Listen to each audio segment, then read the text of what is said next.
आप सभी को राधे राधे। अभी मेरठ में मुस्कान का केस हुआ था, जिसने अपने हस्बैंड को मारकर ड्रम में गाड़ दिया था। फिर सोनम का केस आया, जो हनीमून पर जाती है और पहाड़ों से अपने पति को ढकेल कर मार देती है। अभी 21 अगस्त को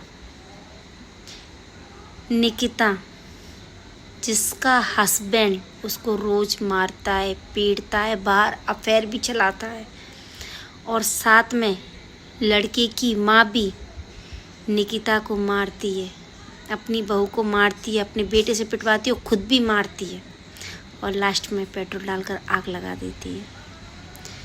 जिसने सोनम और मुस्कान पर रीलें बनाई थी, उल्टे जोक डाले थे, कमेंट किए थे कि लड़कियां ऐसी ही होती हैं, लड़कियों के माँ बाप यही सिखाते हैं, लड़कियों को यही सिखा के भेजते हैं, उसको लड़कियों को मार डालिया, क्या कसूर था उन लड़कों का। अभी उन प्यारे भाइयों और बहनों से यही बोलना चाहूँगी कि अभी क्या बोलोगे आप। एक बच्चे के सामने उसकी माँ को पेट्रोल डालकर जला दिया जाता है, हाँ। और जब लड़का अरेस्ट होता है, उसका एनकाउंटर होता है, पैर में गोली लगती है, जब अरेस्ट होता है तो पुलिस पूछती है तुमको पछतावा है? बोलता है नहीं, मुझे कोई पछतावा नहीं है। पता है उसने ऐसा क्यों बोला? क्योंकि उसकी माँ, उसका भाई उसके साथ खड़ा है।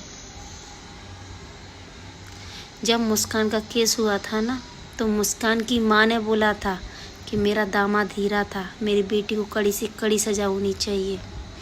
एक बेटी की माँ अपने दामाद के पक्ष में बोल जाती है, पर एक बेटी की माँ कभी अपनी बहू के पक्ष में नहीं बोलती।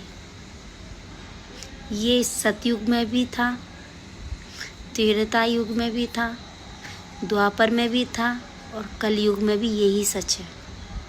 एक बार लड़की की माँ अपने दामाद का साइड ले लेगी, दामाद के पक्ष में बोल देगी, अपनी बेटी को गलत ठहरा देगी, लेकिन एक बेटे की माँ, चाहे उसमें बेटे में लाख बुराइयाँ क्यों ना हो, पर अपने बेटे की कभी वो बुराई नहीं करती, कभी अपने बेटे का वो साथ नहीं छोड़ती, बल्कि उसका बेटे का सपोर्ट करती है, चाहे वो बहू को मारे, पीटे, जलाए, कुछ भी करे।